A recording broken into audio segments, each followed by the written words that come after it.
Hello everyone. In this video, let us learn about the history of industrial microbiology. Before moving into the history of industrial microbiology, let us see why is it important for us to study industrial microbiology.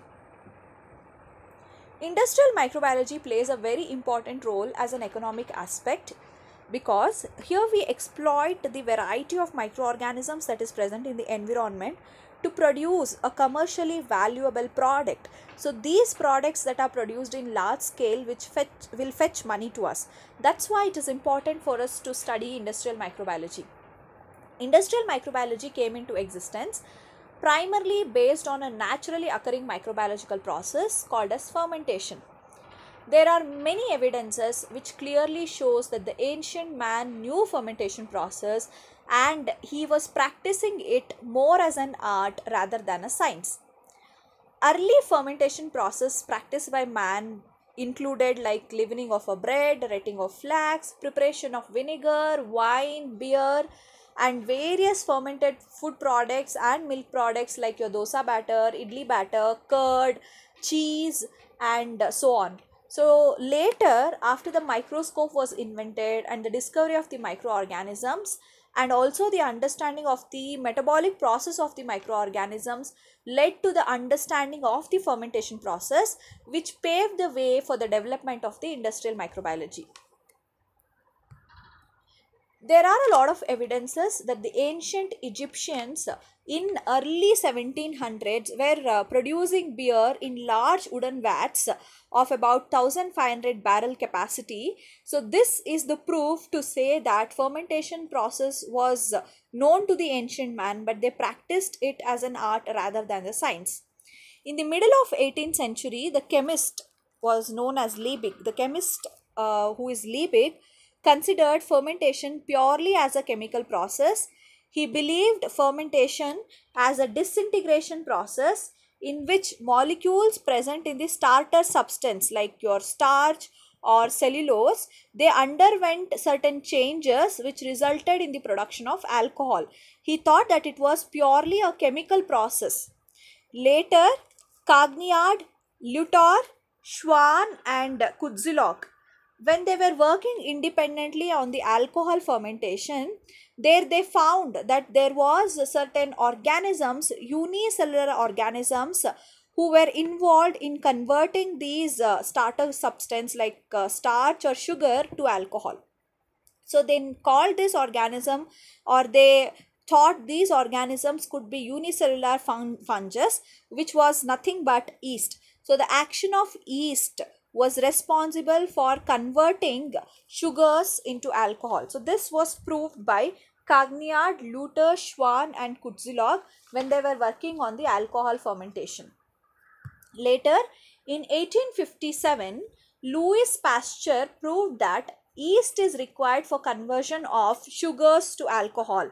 So he conveniently proved that yeast was the organism which was responsible for converting sugars to alcohol.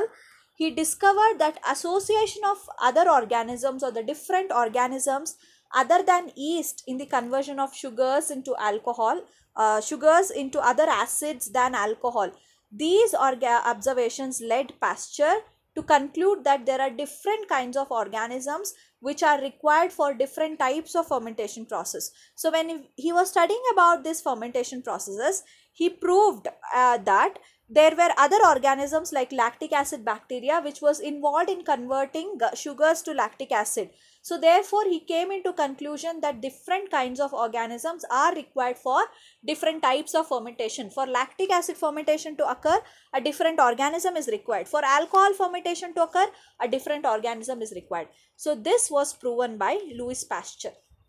Later, when Louis Pasteur was working on butyric acid fermentation in 1861, he made another important discovery that the fermentation process can also happen in the absence of oxygen. Okay, this observation led to the emergence of a new concept of anaerobic microorganisms.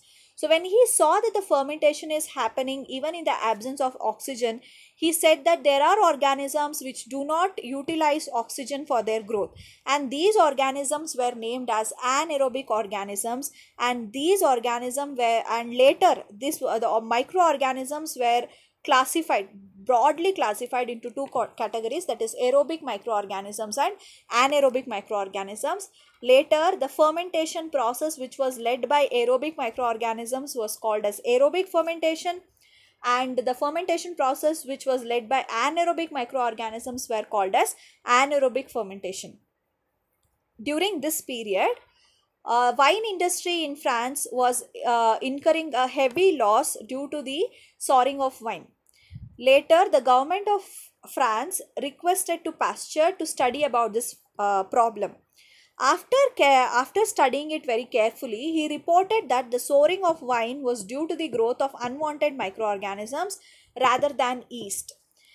So, when he understood that it is because of the unwanted growth of unwanted microorganisms rather than yeast, he tried to solve this problem. So, he thought to change the physical and chemical properties of the wine which led to the souring.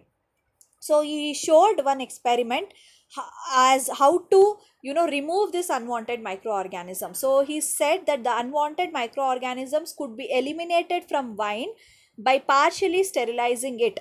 The juice from which the wine is produced was boiled below the boiling point. Below the boiling point, he heated the juice below the boiling point, which he called it as pasteurization. So the pasteurization method was a partial sterilization method which he had invented, where he partially sterilized the juice of the wine. So he took the juice of the wine and he heated it below the boiling point. So this was called as partial sterilization, and this process is now called as pasteurization, which is now employed in various industries including dairy industry. So that is about Louis Pasteur. In 19th century, Hansen was working at Carlsberg Brewery. Emil C. Hansen was working at Carlsberg Brewery. He developed various methods for the production of pure cultures of yeast and various microorganisms. So he was the one who discovered pure culture techniques, and these pure culture techniques helped the scientists and the industrial microbiologists to obtain pure cultures, which was used as a starter culture in fermentation process. Another remarkable milestone in the industrial microbiology was the large-scale production of an antibiotic that is called as penicillin, which was invented by Alexander Fleming when he was working on some other bacteria. So here, when penicillin was accidentally invented by Alexander Fleming, they discovered various methods to produce this penicillin and in large scale. So this made a remarkable milestone in the industrial microbiology, and this saved lives of thousands of wounded soldiers during Second World War. The production of penicillin is an aerobic process which is carried out by submerged culture techniques under aseptic conditions. So this culturing of penicillin, or producing penicillin under submerged cultures under aseptic conditions, made a very big milestone in the development of industrial microbiology.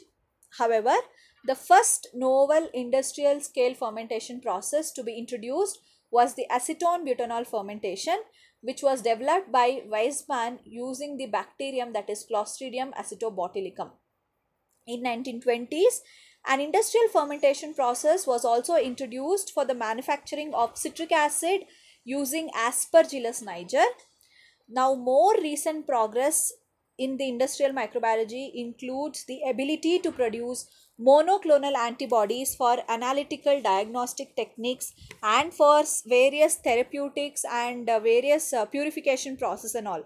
Now, industrial microbiology has developed so much that a vast range of important products like steroids, the biotransformations of steroids are happening in industrially. Insulin is produced, monoclonal antibodies are produced. So now the industrial microbiology has grown so much that there are a lot of products are being produced by exploiting various microorganisms.